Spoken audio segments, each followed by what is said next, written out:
नमस्ते, मैं एडवोकेट पूजा भदौतिया आपके सामने एक नई रूलिंग के साथ प्रस्तुत हुई हूँ। ये रूलिंग आपके लिए जानना बहुत ज़रूरी है और इसने बहुत बड़े बदलाव भी किए हैं।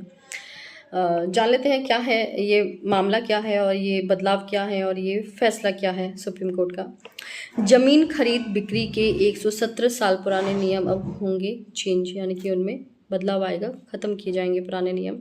अब ऐसे होगी रजिस्ट्री प्रॉपर्टी, यानी कि कैसे होगी जान लेते हैं। 2025 का ये नया नई शर्तें आई हैं, नया रूल आया है सुप्रीम कोर्ट का। अगर आपने वो नहीं माना तो आपकी डील जो है लैंड रजिस्ट्री की वो रद्द की जा सकती है।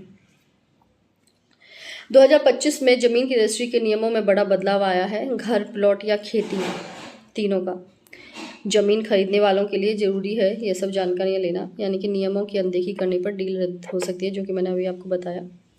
आधार और पैन कार्ड अनिवार्य होगा आपका। अगर आप किसी ज़मीन, कृषि भूमि या प्लॉट या किसी भी प्रकार की संपत्ति खरीदने जा रहे हैं तो किस किस दस्तावेज की आपको ज़रूरत पड़ सकती है वो जान लेते हैं। रजिस्ट्री के लिए दोनों पक्षों का आधार कार्ड और पैन कार्ड अनिवार्य है। उद्देश्य क्या है इसका? पारदर्शिता लाना और कर चोरी को रोकना, यानी कि टैक्स चोरी को रोकना। नकद भुगतान पर रोक लगाई गई है। केवल बैंक माध्यम से भुगतान स्वीकार्य होगा। इसमें आप NEFT, RTGS या चेक, तीनों में से किसी को भी चुन सकते हैं ऑप्शन को। नकद लेन देन पर सख्त प्रतिबंध लगाया गया है, वही टैक्स चोरी को रोकने के लिए। ज़मीन का वेरीफाइड रिकॉर्ड जरूरी है, यानी कि ऑनलाइन पोर्टल पर जानकारी अपलोड करना अनिवार्य है। अच्छा, मैं ये भी बता देती हूँ कि ये प्रोसीजर कैसे शुरू हुआ है। ये प्रोसीजर आपका ऑनलाइन शुरू हुआ है, यानी कि ejankari.com पर ये दिया गया है। और साथ में अब जो रजिस्ट्री होंगी वो इलेक्ट्रॉनिक माध्यम से होंगी, यानी कि जानकारी के माध्यम से होंगी।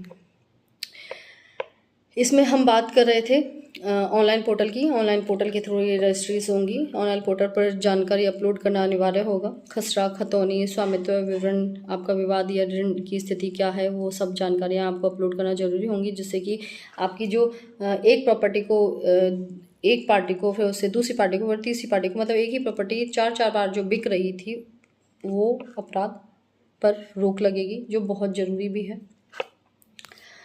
संयुक्त स्वामित्व वाली ज़मीन, यानी कि सभी सह मालिकों की लिखित सहमति अनिवार्य होगी। जिसमें संयुक्त स्वामित्व है, यानी कि एक ही प्रॉपर्टी के 4 मालिक हैं, 4 हिस्से हैं, तो उसमें सबकी सहमति होना बहुत अनिवार्य होगा, बहुत ज़रूरी होगा।